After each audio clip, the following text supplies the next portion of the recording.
नमस्कार दोस्तों, सभी को नमस्कार। स्वागत है आपका हमारे YouTube चैनल ज्ञान गंगा में। आज हम आईपीसी की प्रमुख धाराओं के बारे में जानेंगे कि कौन सा धारा किस अपराध में लगती है। आइए बात करते हैं सभी धाराओं की। सभी धाराएं जिक्र किए उनके अपराध देखते हैं कि कौन सी धारा किस अपराध में लगती है।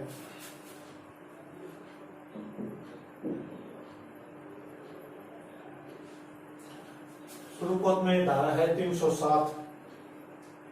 धारा 307 लगती है हत्या की कोशिश में। हत्या की कोशिश में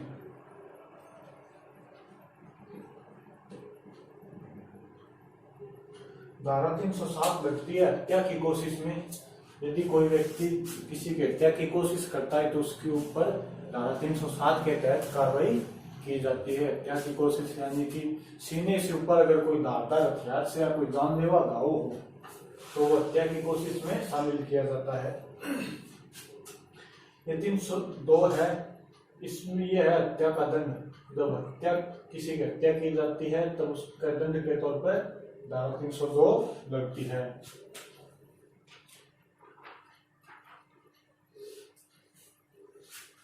धारा 376 ये बलात्कार के जुर्म में है।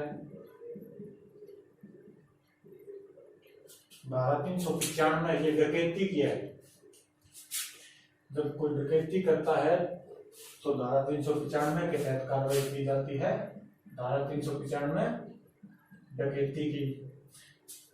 धारा 365 ये धारा 365 और 362 बहुत अधिक तौर पर समान धाराएं हैं। धारा 365 फर्क इसके अंदर बाकी सेम सी धाराएं है। ये धारा 365 लगती है अपहरण करने पर, किडनैप करने पर, अपहरण करने पर। इसके आगे धारा 201 ये धारा 201 लगती है सबूत मिटाने पर। यदि कोई अपराध करता है उसके बाद में अगर कोई सबूत मिटाता है तो उसके ऊपर धारा 201 के तहत कार्रवाई की जाती है।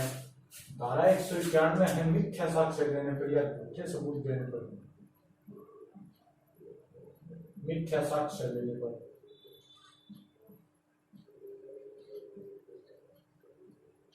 धारा 191 मिथ्या साक्ष्य देने पर।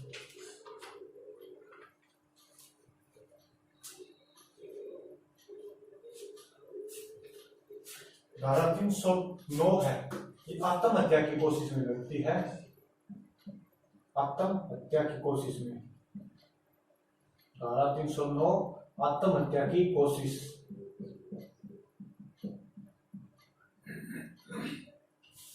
धारा 309 आत्महत्या की कोशिश में लगती है।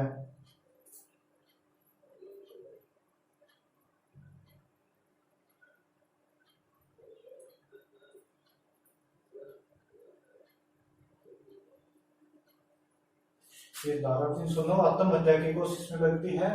धारा 310 कोई ठगी करता है, कोई धोखा देता है, ठगी करता है, ठगी करने पर धारा 310 के तहत कार्रवाई की जाती है। धारा 312 में गर्भपात करवाना।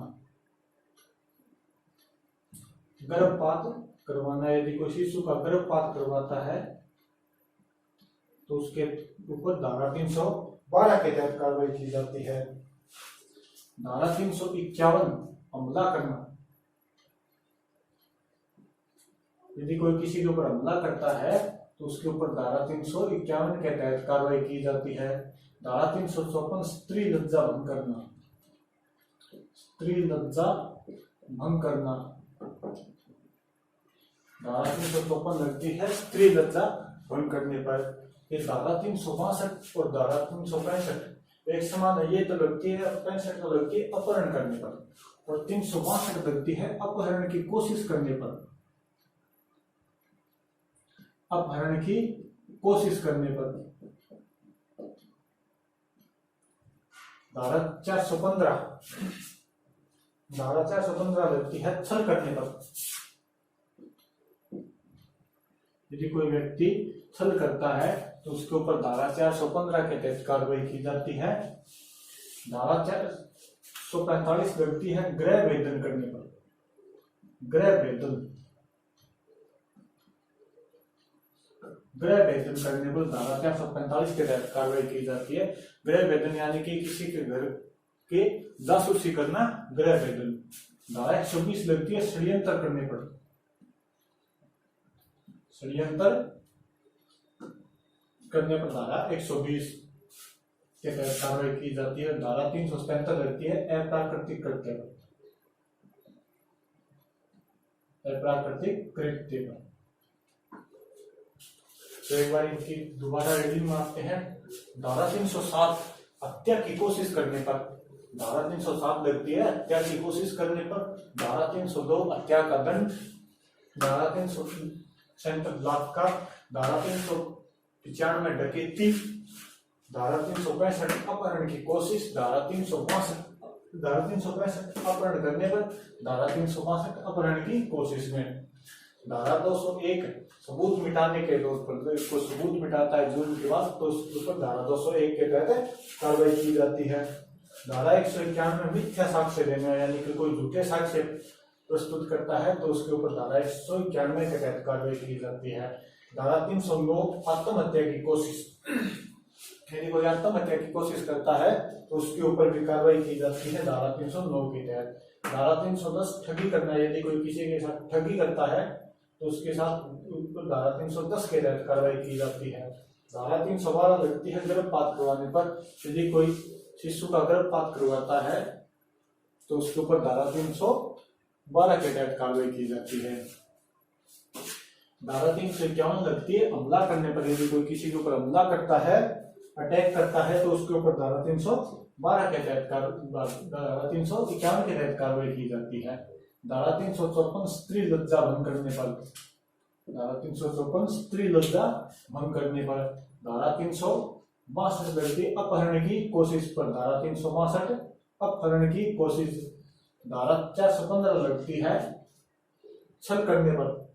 धारा 415 छल करने पर। और धारा 445 गृह भेदन या किसी के घर की जासूसी करने पर। धारा 120 लगती है षड्यंत्र करने पर। और धारा 377 लगती है अप्राकृतिक कृत्य में। ये प्रमुख आईपीसी की प्रमुख धाराएं थी जो भी बताई।